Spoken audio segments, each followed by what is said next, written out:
All right, we'll be starting in 2 minutes, everyone.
All right.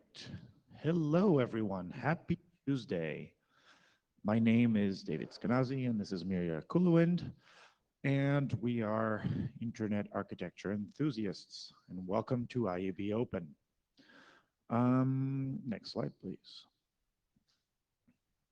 So this meeting, like many of the ones you've been at and you will be this week, is covered by the Note Well. In particular, you've agreed to the Note Well when you registered for this session. Some of you might have read it. Most of you probably didn't read the whole thing. Just want to point out that anything said here or on the list or in the chat or on GitHub or any related to IETF is considered an IETF contribution and triggers some legal responsibilities in terms of disclosing patents, for example, that you know about. I generally don't think there are that many patents when we're talking about policy things, but who knows? Just be aware of such things. Additionally, the IETF Note Well covers our code of conduct and our anti-harassment policy. Just those are incredibly important. This meeting has always been pleasant, and I just want to make sure we keep it that way. So yeah, so let's be happy, everyone, be nice. These are our usual meeting tips. Please make sure to join the session on MeetEcho, even if you are here in person. That way we have a count of attendance. So you can either join the full MeetEcho client on your laptop or the light client on your phone. Both of them fill out the blue sheets and allow you to raise your hand if you want to talk at the microphone. So we're using the MeetEcho queue for questions, comments, long speeches. So just make sure that you join that and then walk up to the microphone. So when we call on you, you're already there and you can talk. Additionally, I want to remind everyone of the IETF mask policy, not the working group, the thing that prevents the spread of COVID. Everyone is required to wear masks during session with exceptions of people on the podium here while they are actively speaking, because we're far from all of you. So please keep your mask on while you're sitting and also while you're asking questions at this microphone over there. Okay, and remote participants, please stay muted and camera off unless you're speaking. And then when you're speaking, we do recommend turning your camera on. That way we can see how good you look. And if you don't want to, that's totally optional. All right, next slide, please. So what is Iabopen? Why are we here? Did we walk into the wrong room? It's kind of a session for the Internet Architecture Board, the IAB, to share what we're up to and to give the community an opportunity to, well, find out and also comment and give us feedback. Because at the end of the day, we're not just some crazy people in an ivory tower. We're some crazy people in an ivory tower who listen to you. Okay, next slide. And how should you send us feedbacks, comments, rants, speeches, anything you'd like? In general, we have this mailing list, iab@iab.org. That is the recommended way, and we have some more specific ones, such as Architecture Discuss for long discussions, and for liaisons, we have another list. But also feel free to grab any IAB member here in the hallways. We're generally friendly, and you can recognize us by the red dots we have on our badges. Next slide. Yeah, so this is the boring part of the meeting where we just give a couple of updates so you know what we're doing. We did manage to publish one RFC, and this one is actually an important one. It's the new RFC series editor model. It's done, it's implemented. It's off our plate, so we're not responsible anymore. And like I provide you more information tomorrow in the plenary as well. But then the documents we are actually still responsible for, we have 2 workshop reports. One is in the RFC editor queue already, and the other one is in community feedback. So that's also done. I guess feedback is most useful from people who actually participated in the workshop. But anyway, if you want to read it and provide any comments, we are grateful for that. We have one technical document about recommendations, which we believe is ready for community review. I don't think the call went out yet, but it will very soon. So look out for that. Last chance to comment on this document.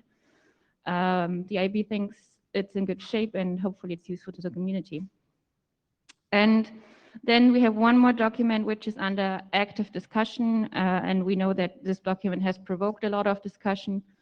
And there will be more time for more discussion in the EDM program meeting, which will be on Thursday. That's the IAB protocol maintenance document. Yeah, and talking about programs. So a quick update on the electronic dance music or evolvability, deployability, and maintainability of protocols group. We're having an interim meeting. So to a bit of context for folks, the goal of this working group is to think about how we can improve the process of making protocols and documenting them. And so we write documents aimed at this, and we're focusing on one of those documents, which is draft IB protocol maintenance, which talks about when it might be a good idea to use the robustness principle and when it might not be. And so we're having a Thursday morning meeting from 9 to 10 a.m. In the IB office on the floor below. If anyone is interested in that topic, please come and chat. We had some really good discussion on Architecture Discuss, and we're looking to publish this document soon. So we're really encouraging folks to come share opinions.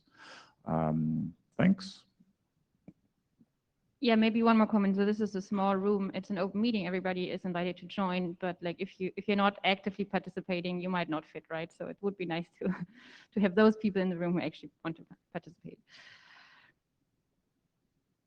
Okay, and we have another technical program, which is the Model T program, or the Internet Threat Model program.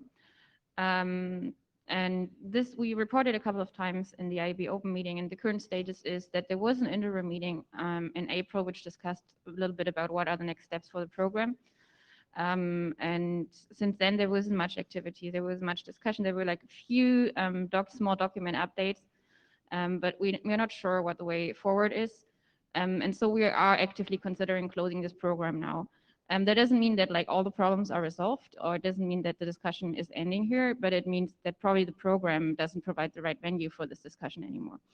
So even if we close the program, discussion can go on the architecture discuss list, or hopefully some of this will actually find its way into the IETF, or maybe there's also room in the IRTF.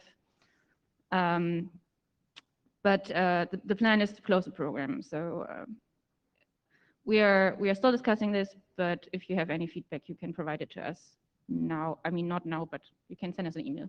You can also provide it now, but I guess that's yeah. Okay. Then, again, back to the less technical, more administrative side. We just want to mention quickly that we actually created 2 new groups, and this is really kind of for just our internal support of our functions. So maybe not that exciting for you, but just like for some transparency.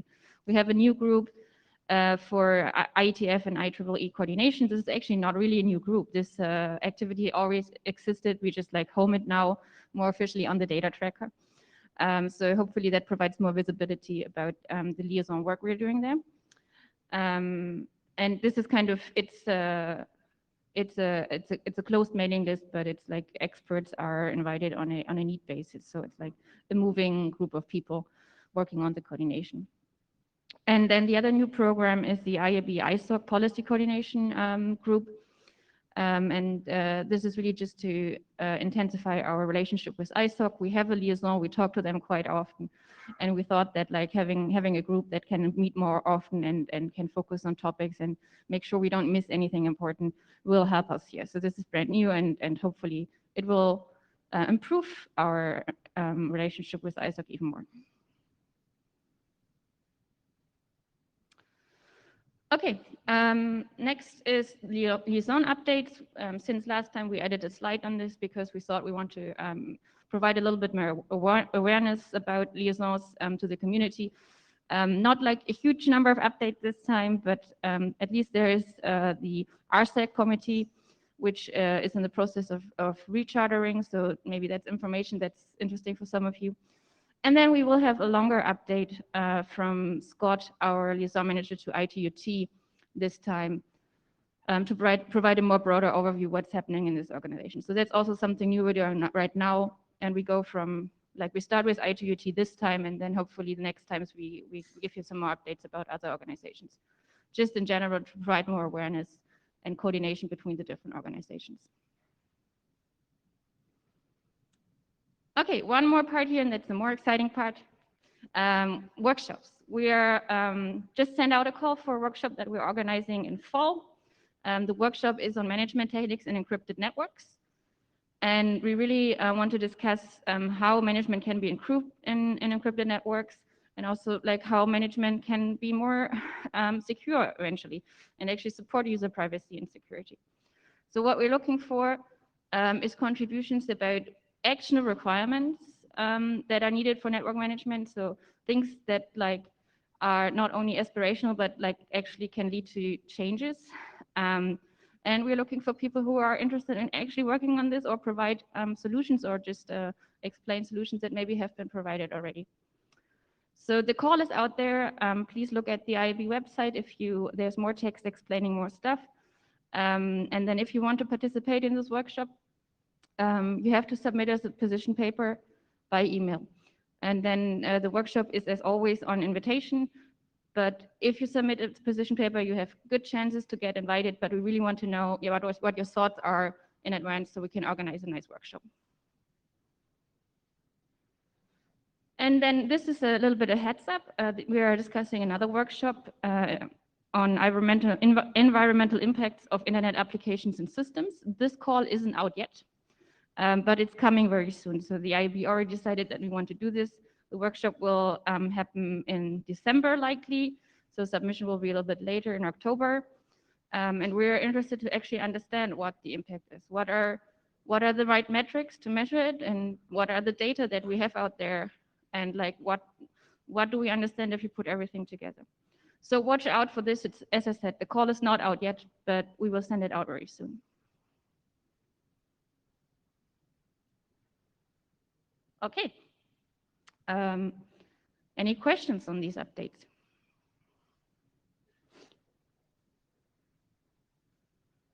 Sorry, we actually, yep. So I wish it were a question. It's more input to the IAB. I hope you don't close the Model T program. Instead, I hope what the IAB does is inject a little energy into it. IAB has been a little passive about that program. There are 5 drafts. There is community interest. But what we seem to lack there is enough energy to keep the program. What the IAB sees as a symptom is something that I think the IAB could solve by generating some of the energy. The community has contributed some drafts, but we, like you mentioned, we had the one interim meeting. That doesn't seem like enough to me.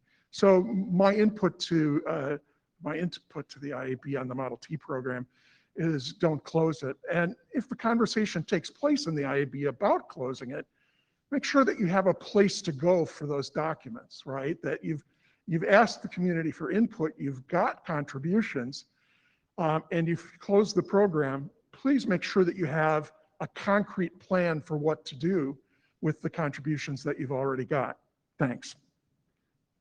So I well understand that desire, and I understand that it's very not satisfying if we would just close the program and there's no follow-up.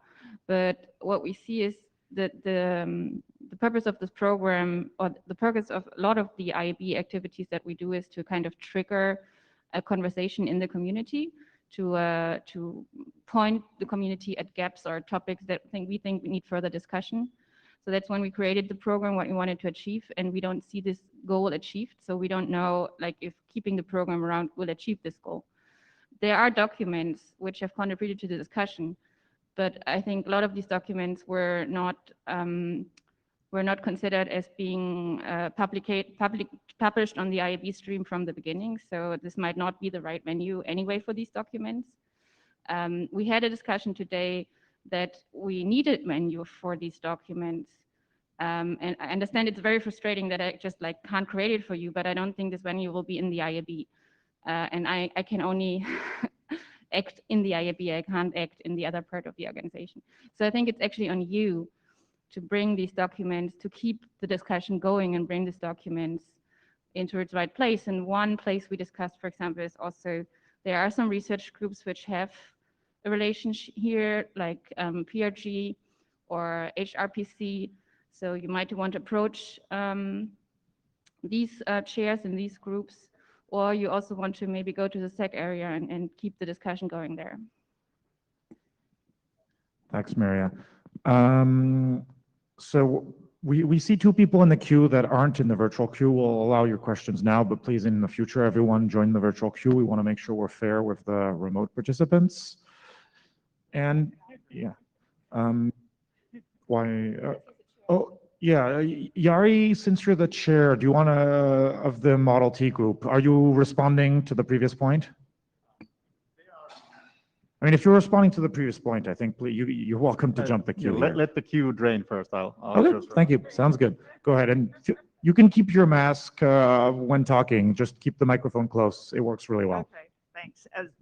So just to support what Mike said, but more importantly, for Model Please state T, your name for the minutes. Oh, sorry, Dominique Lizansky. I'm the author of 2 drafts for Model T on threat models and threats. Just to say, I think, just to say I support what Mark said, but also just to say I think it's not on us particularly, but on us collectively with the IAB as well. The threat model has changed, and my drafts actually show that. And there's quite a lot going on in this area. And I would agree with Mark and his comment on saying that I think it needs support and input and sort of zest, I would say, from the IAB as well as from the community. And I haven't let my drafts expire because there's quite a lot there that's changed and that's going on at the moment. And I just wanted to make that interjection that I would really support seeing this, giving it another chance, and to make sure that we actually have a place to discuss these threats and these threat issues that are coming up. And let's be honest, it's not just about, you know, private sector as well. There's a lot going on right now that we really need to take a look at in terms of threat models. So this is exactly what we discussed today. It's important to have a place to discuss this with community, but that's not what we're doing in the program. In the program, we are a small group of people discussing it, and we are failing to bring this to the community. So we need a different way to do it, and it might not be an IAB program. Rob. Rob Wilson, Cisco. So just a quick comment on your workshop on the network management, which I think is great. But when advertising that, you might have to emphasize network monitoring and operations more than network management in a sense, because otherwise you may find that network management itself doesn't get affected by this. And actually it's monitoring the traffic. So just be clear when it's being advertised to pull in the right people and make sure people understand what's coming in. Hi, I'm Hisham Al-Bakuri. You had a workshop on environmental impact on whatever we do. Does this include energy management and sustainability? Yari behind you can answer this question. What? The person behind you can answer this question. Oh, the workshop on environmental includes energy management and sustainability. The workshop environment. Yeah. So the workshop on environmental impacts, it's under preparation. We expect that to be a virtual workshop in December, and so everybody should be easily able to participate. You'll be needing to submit the position paper, and submissions that are interesting from the point of view of the program committee will be accepted, and we'll have a discussion. Yes, it does include energy management and sustainability. All right, and I'm going to cut the queue after Yari here. Go ahead, Yari. Yes, I just wanted to come to the mic and say a few words about Model T. So I don't claim that I have all the answers. Like I share the pain that was expressed on the mic previously, but I probably would have used slightly different words than Mirja did. So it's not necessarily that we're going to close this and go away type of thing. It's more that we see some opportunity for moving some documents at least forward. For instance, some of them in the as IAB documents, and continuing the discussion on architecture discuss list. So it's at least for some parts, it can be an opportunity for actually completing the work rather than telling people to go away. But there are other parts that we don't necessarily have an answer for. So we need to work on that. And we will be discussing one of the documents, by the way, today later. Yeah, particularly for documents that we want to move forward in the IAB document, we are looking for recommendations for the community, right? So this is the part that makes most sense on the IAB stream. Scott, I think you have to be very brief because we're already. I will.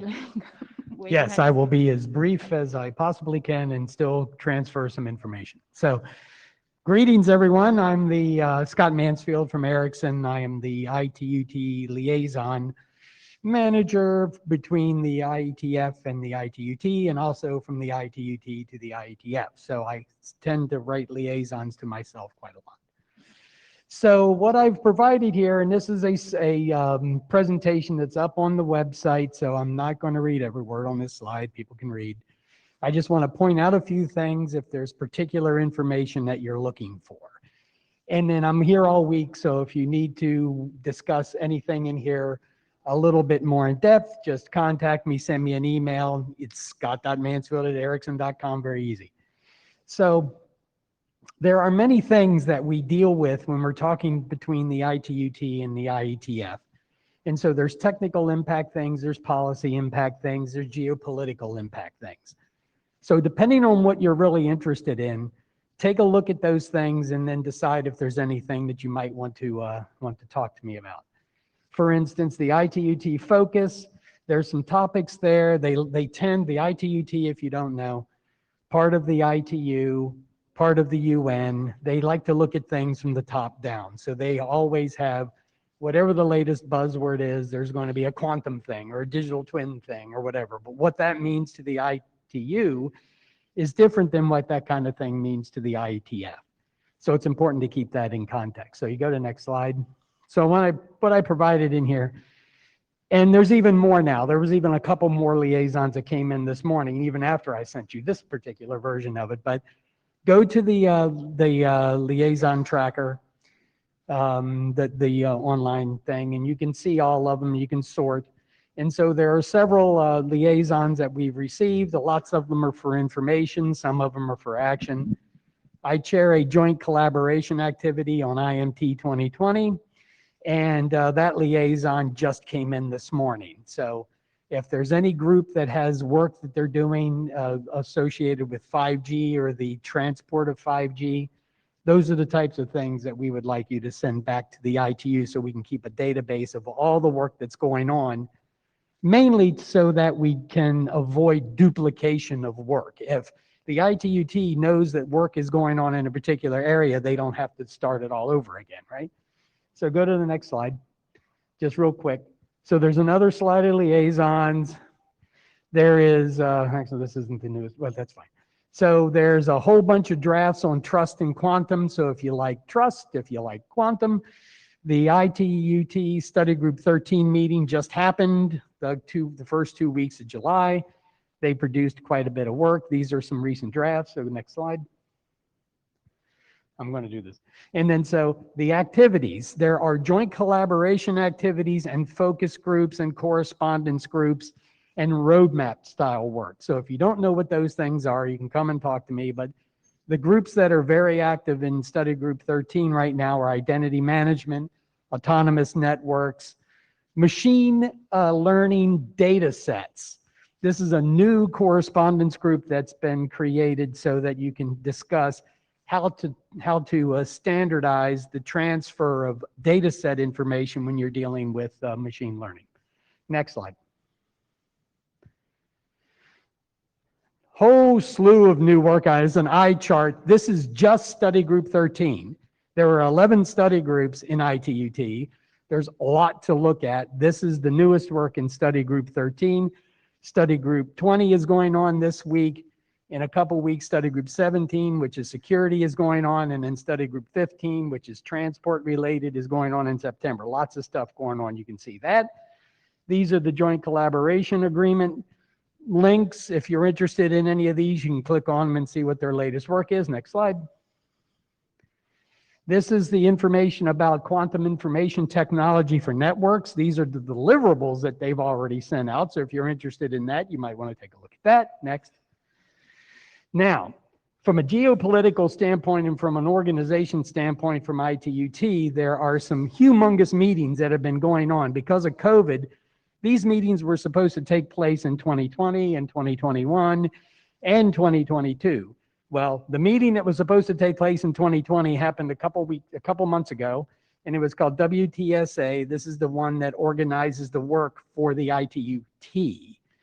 And so there's some hot topics there, what happened and some of the stuff that occurred. If you're interested in the resolutions or opinions or any of the proceedings, you can click on it and look at it there. Go to the next slide. WTDC was supposed to take place last year. These are the things that were the hottest topics of discussion and debate during the WTDC. WTDC is for ITUD. It's the development sector. It's to help connectivity across the world. So you can see what happened there. Go next. Upcoming is the plenipotentiary meeting. Sounds very heavyweight.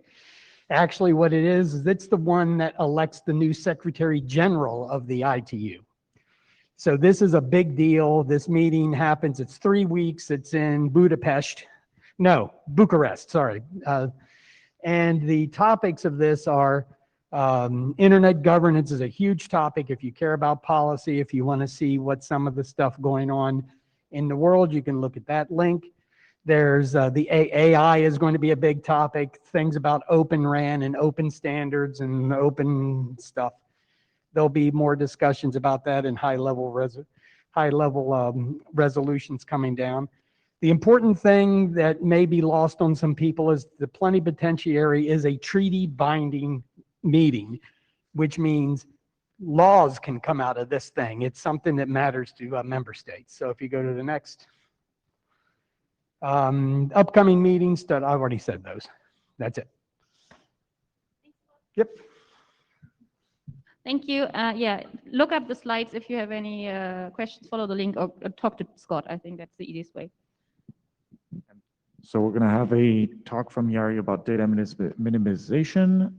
Given that we're running a little bit behind on the schedule, we're going to ask you to take questions on this talk to the list, and we're not going to do them live right now. And I'd like to remember folks to please wear their masks properly over their nose and mouth in the session. Except here, right? No, not here, like your exception. Thank you. So I'll try to be brief. There's more to discuss, but let's do that on the list. So this is one of the drafts that has been inspired by the Model T work, by the way, and there's more, but this is one that we're discussing today. And I actually believe that this is potentially useful for the IAT to adopt as an IAB document and eventually an RFC. And that's why it's sort of I'm asking the IAB to adopt it and talking about it here. Next slide, please. So the context for this is that the IAB typically doesn't deal with detailed protocol issues. It deals with broader topics like trends in the internet or some high-level guidance. For instance, RFC 8546, which talks about protocol wire images and how they eventually get used. If you have any information there, somebody will end up using it. And our question was in the Model T if there's any guidance to give with respect to data we share about users. And of course, increased encryption will make less parties privy to the information about users because you encrypt information flows, but you still provide a lot of information to various servers and services, and maybe that's too much, and these services can also share the information further, either by accident or through commercial reasons. What can we say about this? It's a hard problem, but maybe there are some things to say. Next slide, please. So we came up with this simple thing. It's just called the data minimization principle. And we're trying to use the principle of least privilege and sort of set it in the protocol context. Just reading out loud that protocol participants should minimize the information they share. For instance, they should provide only the information to each other that is necessary for the function that they expect to be performed by the other party. And if they share more information than that, then basically this wire image thing applies, that information will get used even at the servers, even if you encrypted the whole TCP flow or quick flow. So it's really simple, but perhaps needs to be said given that we are sharing so much data. Next slide. So you may ask, how does it actually get translated to real technical works? 3 examples, and there's probably more. We can think of new places to apply this. Oblivious DNS, oblivious HTTPS. Basically, avoid giving full information to any single participant. So that's the clue there. Privacy-preserving measurements, the PPM working group. Avoid giving a single user's data to any party, but still be able to provide aggregate statistics, for instance. And then end-to-end message encryption between users, so that you may use some relays, servers that relay information, but you don't tell the servers the content of the messages, but just the destination where they want to be relayed. So pretty simple stuff, but actually important because we are sharing way too much information in the internet today. So that's it, and we're out of time. Awesome. Thank you so much, Jari. And so if anyone has comments or questions, please send them on the Architecture Discuss mailing list. All right. Dr. Cabral, thanks so much for coming over to give an invited talk. The floor is yours. Yeah, so we invited Dr. Cabral. He is a professor of economics and international business at the University of New York. So it was a short drive, but it was quite spontaneously. So really happy to have you here. And we invited you because of the EU Digital Market Act, which was just finished, I think, right, very recently. And this already triggered some discussion in the IETF. There was the Mimi Barbov yesterday evening, and there was a lot of discussion there already. And so we are really happy to have you here as an expert. And I can just encourage everybody to take the opportunity to ask any questions they have now during the session. We have 25 minutes left, so let's see how far we get. But also after the session, you will be around for a little bit longer. So yeah, Great. Thanks. Thank you for having me, and I'll try to be brief. So again, next slide, if you could move. I was going to just very briefly introduce myself because I'm not by any means an expert in internet infrastructure. So to be very clear, my area of expertise is the study of competition policy, and there's a lot of it over the internet. And so there are a lot of things that may be relevant for you. That's the reason primarily why I'm here. In particular, I co-wrote a report to the European Union in preparation of the Digital Markets Act, which was approved Monday of last week. So this is all very fresh. So next slide, please. I'm sorry if I'm just starting from the zero, but basically, as I said, I don't know anything about infrastructure, and I'm primarily talking about commerce over the internet. So issues of IP, of competition, and so forth. Those are the issues that I deal with. And those are the issues that the Digital Markets Act and also the Digital Services Act, which is the next one that's coming up, address, and which I think are relevant also for people dealing with infrastructure. So next slide, please. Now, being so ignorant of issues of infrastructure, I decided it might not be a bad idea for me not to assume any knowledge on your part on issues of competition policy. So apologies if I'm stating the obvious to some of you, but I'm going to start with, antitrust 101. What is this all about? By the way, if you're not in North America, this is usually known as competition policy, but it's essentially the same thing.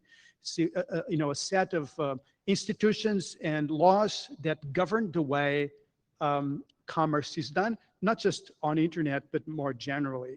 Okay. Some key players might be the antitrust division of the US Department of Justice, or in Europe, DG Comp, the Directorate of Competition, which is probably the most powerful directorate in the European Union. And then there's a whole set of laws. One thing that's a bit peculiar of competition policy, and this may sound a little strange to you, and if it does, it is because it's strange, is jurisdiction. So strictly speaking, in practice, I should say, every competition authority in any country in the world has jurisdiction over pretty much every firm in the world. It sounds a little strange, but it's true. So just a few months ago, the United Kingdom blocked the acquisition of Giphy by Meta. So we have an acquisition of 2 American firms, and that acquisition was blocked by a United Kingdom regulator. How come?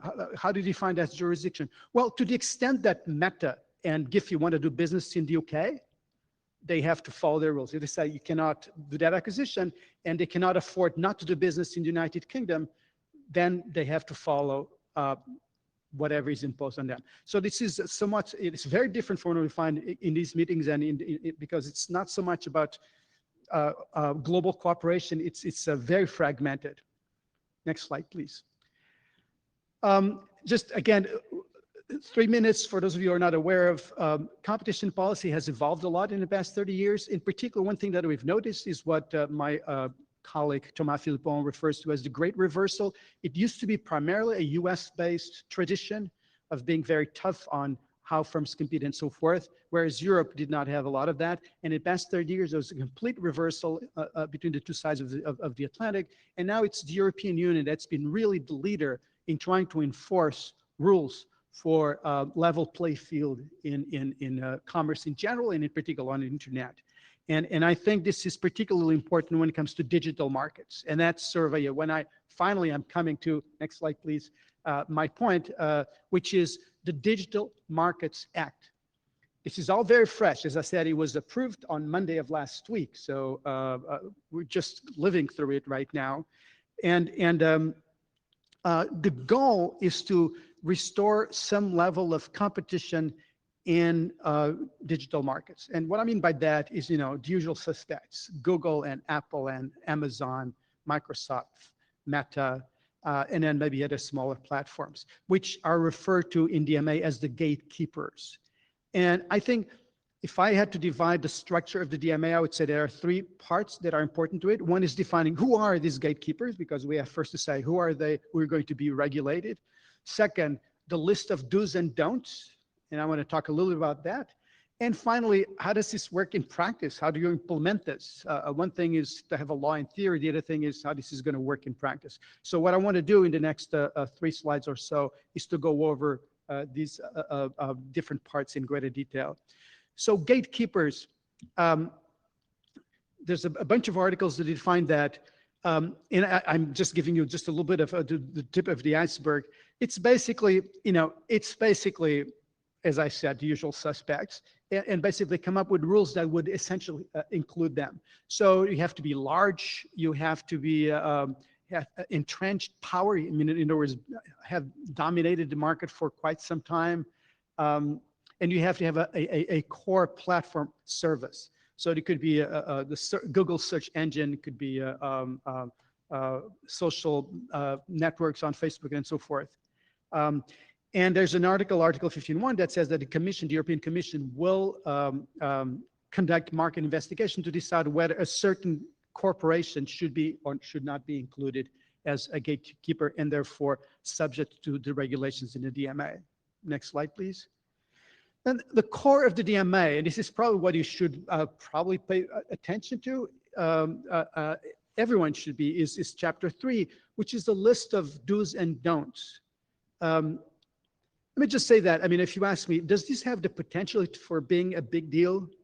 And my answer is no. This has the potential of being a humongous deal. I mean, this really could be a watershed moment in the history of the internet. Maybe I'm exaggerating, and perhaps, of course, you guys have a different perspective, which is infrastructure. But in terms of the history of how Google and Microsoft and Facebook and so forth have been doing business, I think could change radically in the next few years if this is really implemented. Okay, so it's Articles 5 and 6. There's a typo in there. They basically have, if I were to summarize Article 5, things that you really have to do or cannot do, and then things that maybe upon further investigation we may tell you not to do. And let me now, the next slide, please, give you some examples of what those things might be, just to give you an idea how revolutionary this could be if this is actually implemented. No self-preferencing in ranking and in indexing. So, for example, I mean, of course, there are allegations, we don't know, that Amazon would favor its own products in listing them on the pages. Or that Google, there is some evidence of that, would bring some of the affiliated services up on the organic search pages and so forth. That's in the blacklist, okay? Second, huge, this one, FRAND, which is the legal term for fair and non-discriminatory access to click and query data. This is huge. Basically saying that Google has to provide click and query data, or Amazon, whatever, to third parties at a reasonable price. Of course, what does reasonable mean? You know, I don't know. This for lawyers to decide largely. But I mean, nevertheless, this is an important, very important step.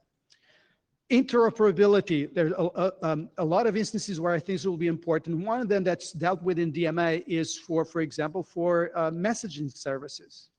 So I may, if I have the Cabral Messenger, I may ask Facebook to allow me to integrate it with their own messenger.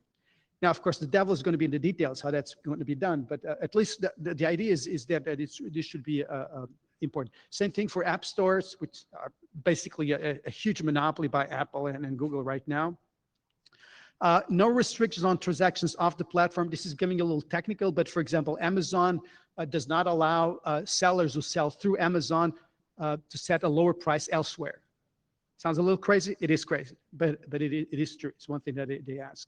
And then data portability. If I create now a Cabral selling network, I can tell Amazon that if Amir, for example, she had an account on Amazon, I want Amazon to give me that data of her past purchases so that she can have all of that, recommendations that she had on Amazon, I can have on my own Cabral platform. Again, no precedence of regulations of this strength, I don't think, in the history of the internet, and that's what the DMA is asking for.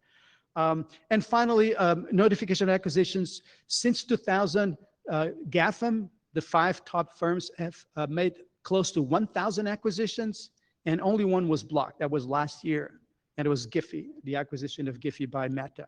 So these are just some of the items that are covered in the lists of do's and don'ts that just went into effect on Monday of last week.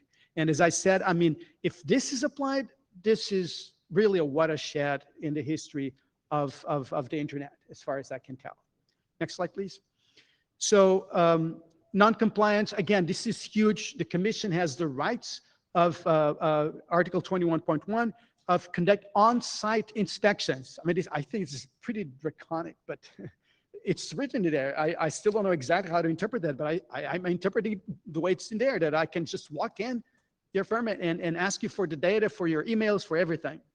And basically, these basically just the implementation in a decade finds up to 10% of turnover. This may not seem like a lot, but it is a lot. I mean, this could be, I don't know, in the tens of billions of dollars of fines. So the potential this could be big. Next slide, please.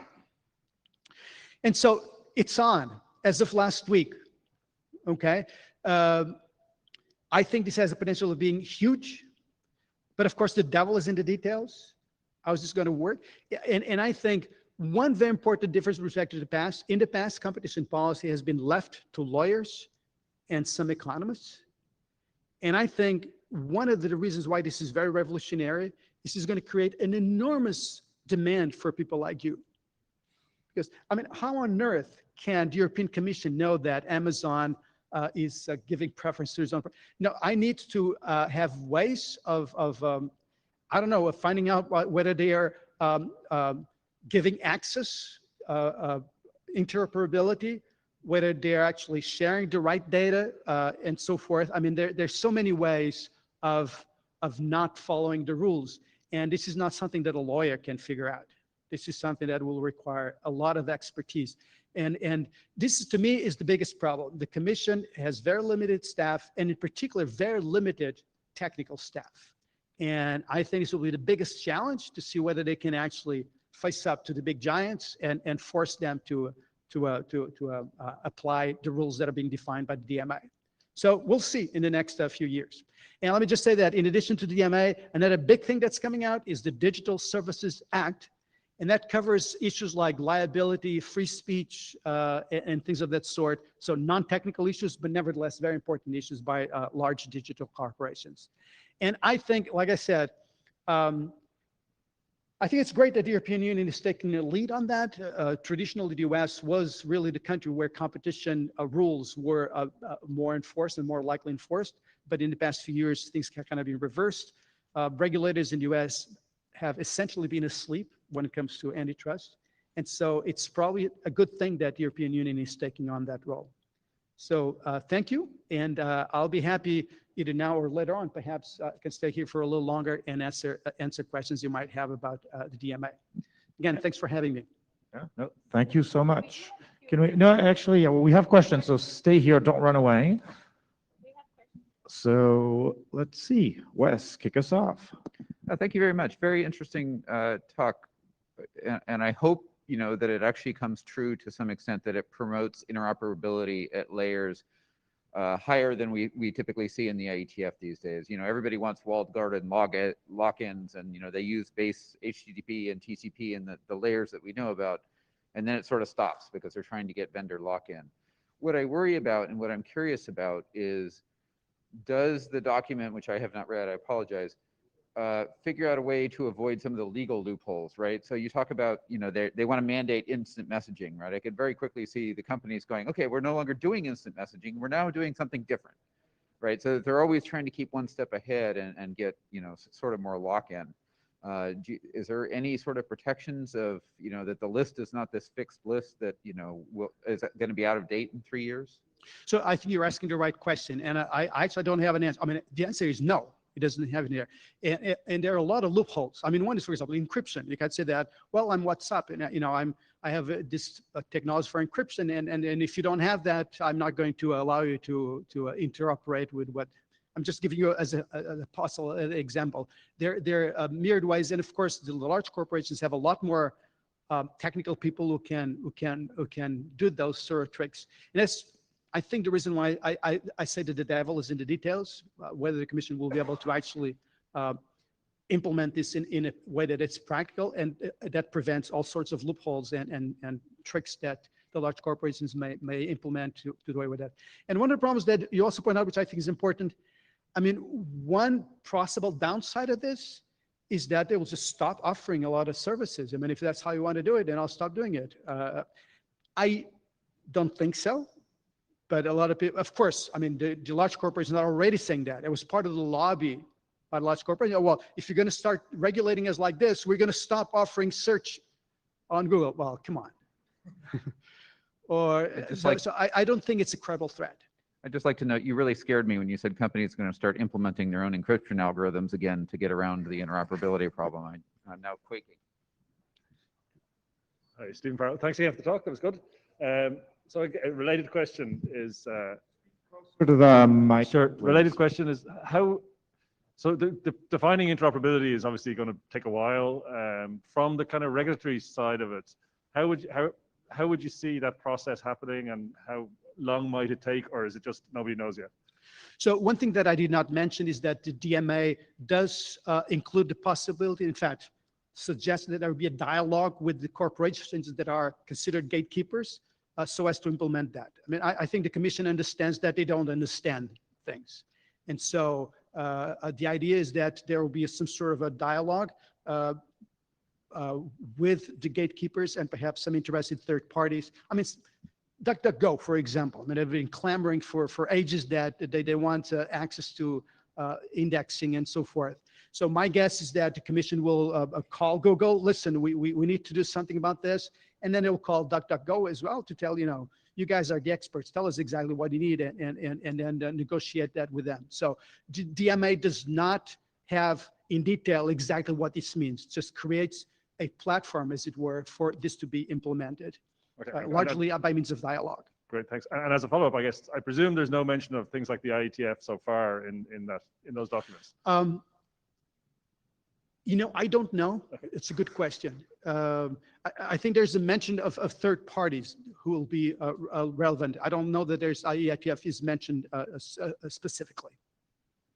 It should be, because a lot of these things are going to amount to technical interoperability details. Hi, Phil Baker. Great talk. I appreciate the informed discussion of this stuff.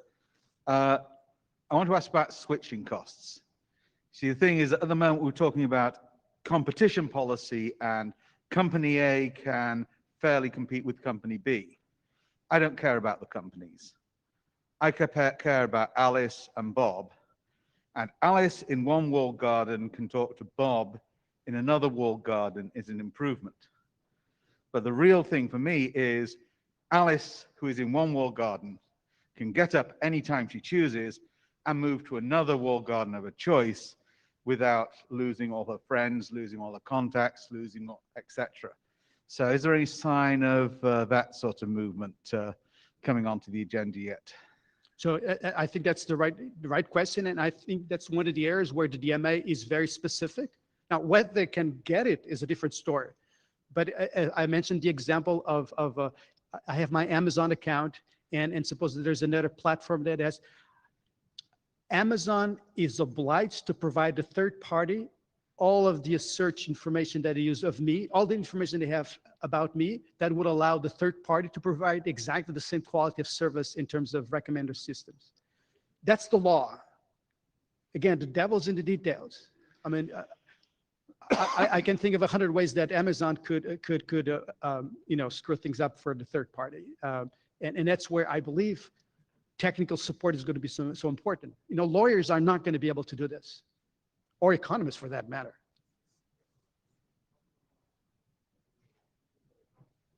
Alyssa Cooper, thank you for this talk. It's very helpful. I have two questions. My first question is about interoperability. So there's obviously like many different ways that you can achieve interoperability, and standards are just one of those.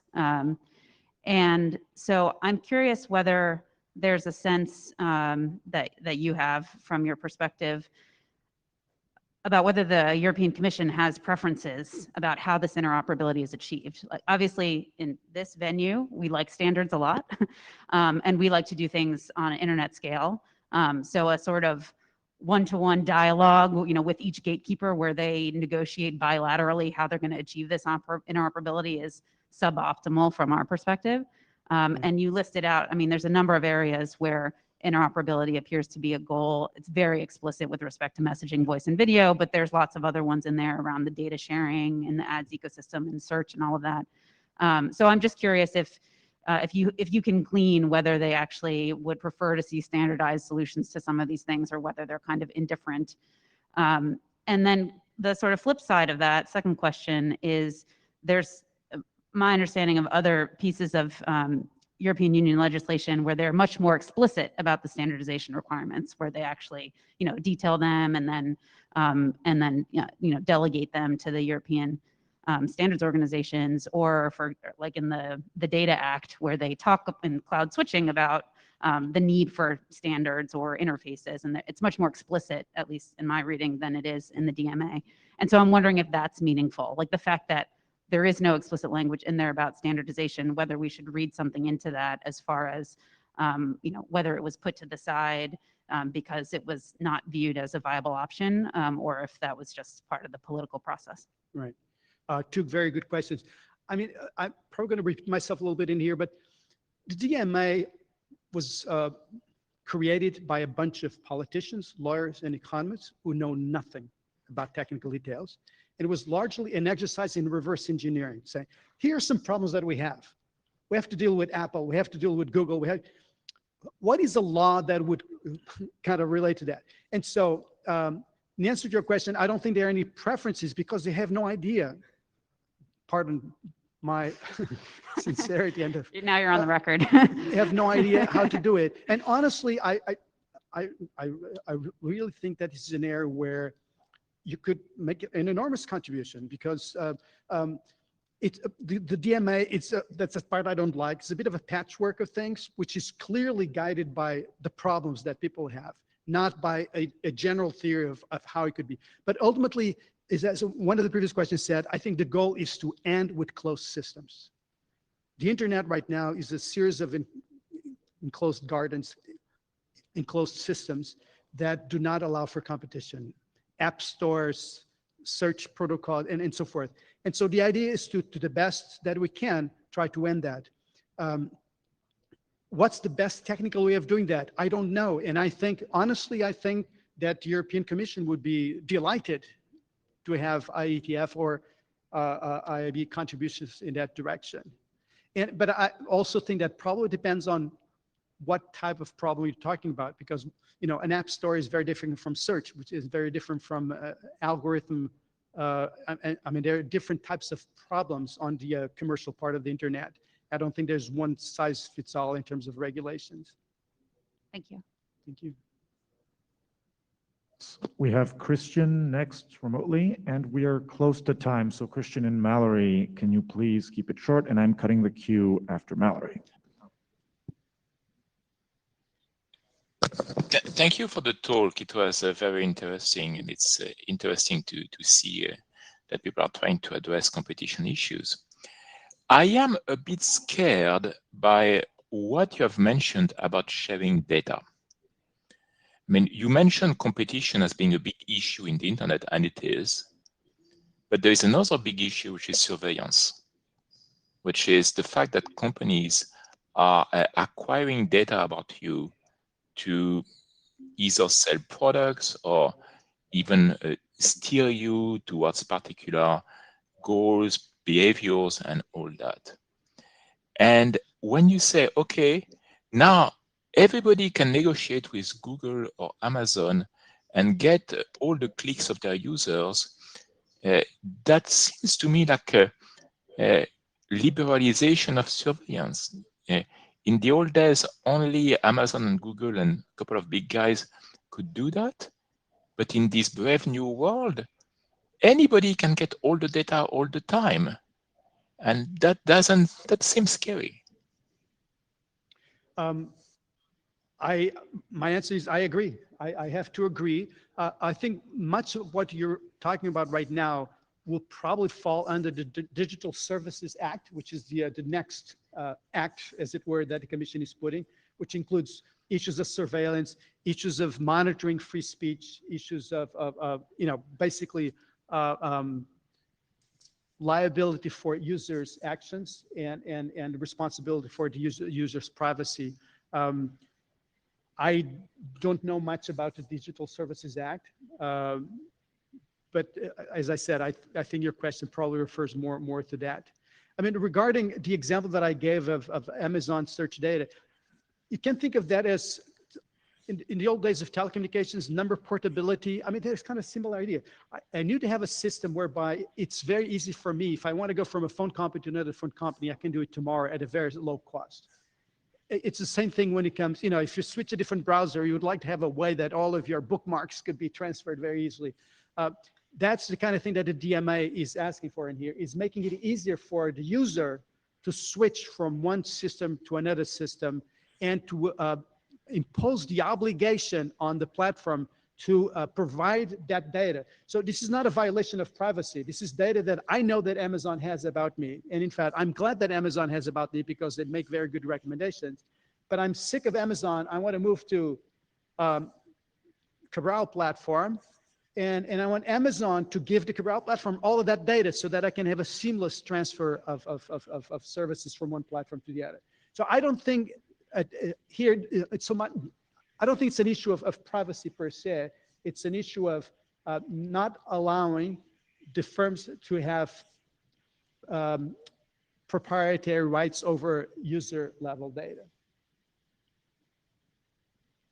Hi, everybody. Mallory Nodal at the Center for Democracy and Technology. Thanks, Professor Cabral, for coming on such short notice. It's really good to have this discussion here about the impacts. I guess my question is really straightforward, so it's short, but you know, we've seen the global data protection regulation, for example, GDPR, kind of play out for a few years now, and I think a lot of people would say there could be some changes. We've got notes for those regulators, and I wonder then about the DMA as well. I suspect that because we're already sort of anticipating problems, that some of those problems will play out. So what are the mechanisms to revise this? How long will it take? Does it have to be in the courts? Would the EC be more flexible and actually changing this? Because I believe it's a directive, not a regulation, or maybe you could clarify on that. And you know, what kinds of evidence or advocacy would be useful in bringing you know, really big red flags to the commission if it does happen to play out in ways that we think it might, but actually then do? Correct. I mean, another great question. Yes, you're quite right. In fact, the DMA does have provisions for it to be revised in the next few years. I mean, my guess it'll take probably a decade before the dust settles on it. And I mean, any interested party can contribute to it. I mean, in that regards, I mean, I think it's a good attitude that the European Commission have, which is one of willingness to learn and willingness to adapt as time goes by. I have to say that the other point that you raised, which I think is a very important point, is, I mean, there are risks, there are enormous risks. The EGDPR, one risk was, and there's some evidence already that economists have been studying, that this had a very negative impact on small startups.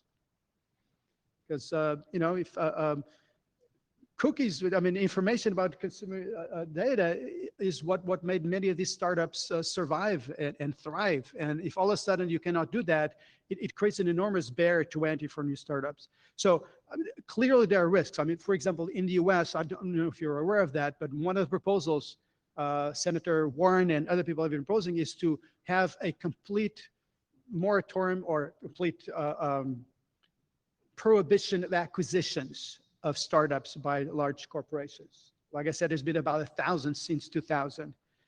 I think that would be disastrous, if you ask me, because it's an entire ecosystem that would disappear overnight. So it's important to take into account the risks that such draconian policies have. And I think that's one of the reasons why this is not set in stone. I mean, I was probably dramatizing it a little too much. The document was approved I think it was an important moment, Monday of last week, but this is by no means the end of the story. It will take probably a decade until things settle down, and there will be a lot of dialogue with all the interested parties and a lot of adjustment in the various articles of the DMA. But it's a good start, I think. It's an important start. All right. Thank you so much. We're sorry for running a little bit over time. Can I ask everyone to join me in a round of applause for Dr. Cabral?